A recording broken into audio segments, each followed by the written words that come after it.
Ever pondered the paradox of prominence? Consider the tale of Daniel and King Darius. Daniel, a man of exceptional talent, found favor in the eyes of King Darius. The king entrusted him with great power and responsibilities, but with this came a slew of troubles. Envy can be a potent brew.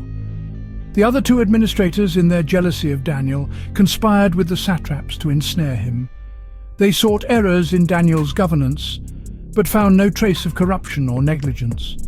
So they devised a cunning plan to exploit the king's decree and target Daniel's religious practices, forcing the king to cast Daniel into the lion's den. The king, realizing he had been duped, was fraught with worry but felt helpless. He had no choice but to follow through with the decree and leave Daniel to the mercy of the lions. But here the narrative takes a dramatic turn. God not only protected Daniel, allowing him to emerge unscathed after a night in the lion's den, but also served poetic justice. The conspirators who had plotted against Daniel met their demise in the same den of lions. Consequently, King Darius issued a decree that the God of Daniel should be revered forever. This tale raises a pointed question. Would such conniving schemes occur among the faithful? The answer, surprisingly, is yes. King David from the Old Testament serves as a prime example. David, a man of faith and chosen by God, orchestrated a similar plot against Uriah, a patriotic soldier. Driven by lust for Uriah's wife, David succumbed to temptation, leading to a scandalous affair. To prevent his shameful deeds from coming to light, David summoned Uriah from the battlefield, hoping he would spend time with his wife.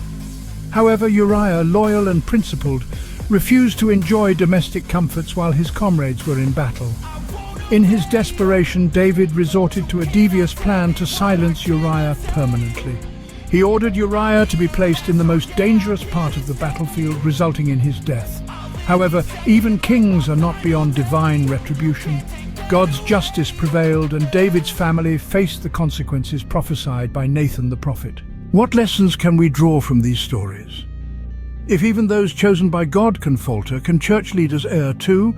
The answer is an unequivocal yes, but such discussions often remain taboo within church circles. Bear in mind that even preachers are graced sinners and equally susceptible to Satan's attacks or their own carnal temptations, leading to corruption. The higher their stature, the more followers they can potentially lead astray. True followers of Christ should realize that placing faith in any human leader can lead to disappointment, as they are fallible and subject to change.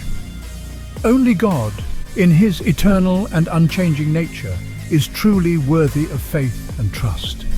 He is the cornerstone of our belief.